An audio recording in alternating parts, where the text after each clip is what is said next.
जय शिवराय मित्रांनो, विकसित भारत रोजगार आणि आजीविका हमी मिशन अर्थात व्हीबीजी रामजी योजनेच्या संदर्भातील एक अतिशय दिलासादायक असा अपडेट आहे।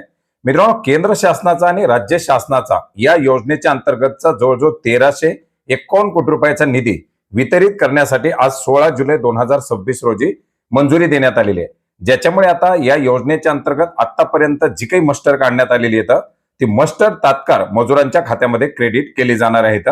मित्रांनो, केंद्र शासनाच्या माध्यमातून या योजनेकरता 60% निधी दिला जातो, तर त्या समोर राज्य शासनाच्या माध्यमातून 40% निधी दिला जातो। आणि याच्यासाठी आज 16 जुलै 2026 रोजी केंद्र शासनाच्या हिस्साचा 60% निधी 811 कोटी 6,79,000 रुपये एवढा निधी वितरित करण्यासाठी मंजुरी देण्यात आलेली आहे। आणि हा निधी वितरित झाल्यानंतर त्याच्या वापराचं, त्याच्या उपयोगितेचं प्रमाणपत्र हे 15 दिवसाच्या आतमध्ये केंद्र शासनाला सादर करणं बंधनकारक आहे।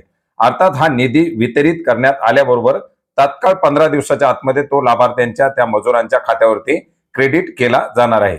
याचबरोबर या समरूप राज्य शासनाचा 40% हिस्सा, यास आपण पाहिलं तर 811 कोटी रुपयाचा केंद्र शासनाचा हिस्सा आहे आणि त्यास राज्य शासनाचा 540 कोटी 71 लाख 19,333 रुपयाचा 40%चा निधी वितरित करण्यासाठी सुद्धा मंजुरी देण्यात आलेली आहे। आणि याच्या उपयोगितेचं प्रमाणपत्र सुद्धा 15 दिवसाच्या आतमध्ये सादर करणं बंधनकारक करण्यात आलेले। त्याच्यामुळे आता केंद्र शासन आणि राज्य शासन या दोन्ही हिस्साचे हे निधी वितरित करण्यात आल्यामुळे मनरेगा अर्थात ही जी नवीन व्हीबीजी रामजी योजना आहे याच्या अंतर्गत निघालेली पेंडिंग असलेली मस्टर आता त्या लाभार्थ्यांच्या खात्यामध्ये क्रेडिट केली जाणार आहेत। याच्या अंतर्गत मे 2026 पासून जे एफटीओ जनरेट झालेले आहेत अशा सर्व एफटीओचे पेमेंट आता तात्काळ या मजुरांच्या खात्यामध्ये क्रेडिट केले जातील।